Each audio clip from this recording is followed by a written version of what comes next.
Many people often hesitate about starting an e-commerce business because they are not sure of what they will be facing. But this is only natural. One should always know what they are signing up for before they make any huge life decisions, especially one like starting an e-commerce business.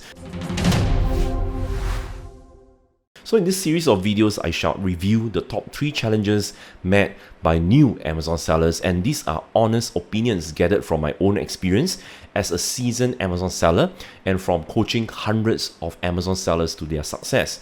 Listen to learn what challenges there are and decide if you are game enough to uptake this e-commerce journey yourself.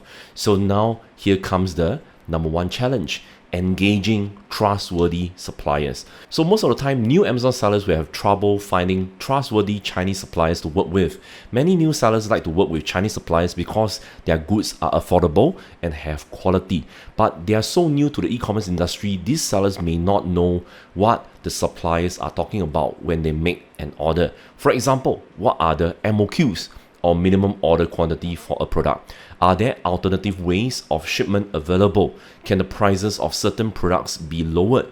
And suppliers are shrewd. They can sniff the nervousness in you and know that you are a new seller from the way that you communicate with them. The unethical suppliers among them will take advantage of you and recommend you stuff that may not necessarily be wrong, but will allow them to make more money off you instead of benefiting you. So the first thing a new seller ought to do is to learn how to protect your rights. And how you do that is by being clear of the standards for working with Chinese suppliers. I will recommend seeking out third-party local auditing firms for this purpose. And these firms will recommend you the things to take note of when you liaise with suppliers and help you conduct checks to see if suppliers are working as requested. Finding such companies is easy enough. Just Google for audit companies, read reviews of them, and request for sample reports of their previous work before you decide to hire them. I will normally choose to work with auditing firms that cost about maybe US dollars $100 to $200 for their services, which I think is quite decent for my needs. Meanwhile, you also cannot expect the auditing firms to do everything for you. As the last safety net, you still need to take precautions against the supplier when it comes to payment matters. Don't ever pay a supplier 100% upfront for your goods, because you'll never know if the supplier will just run away after getting your money. So arrange for something like a deposit and end payment scheme. Say for example, you'll give the supplier 30% of the agreed payment as a deposit when you make the order.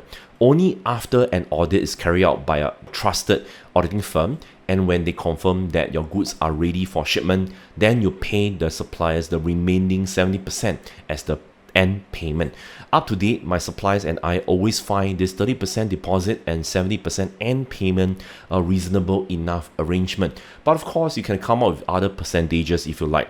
So remember, no matter what you do, never give 100% payment to your suppliers when you place an order or before you're done with the audit. With that, I shall end this video. Stay tuned, like this video, and click subscribe if you want to know the next 2 challenges new Amazon sellers typically face and how you should go about resolving them.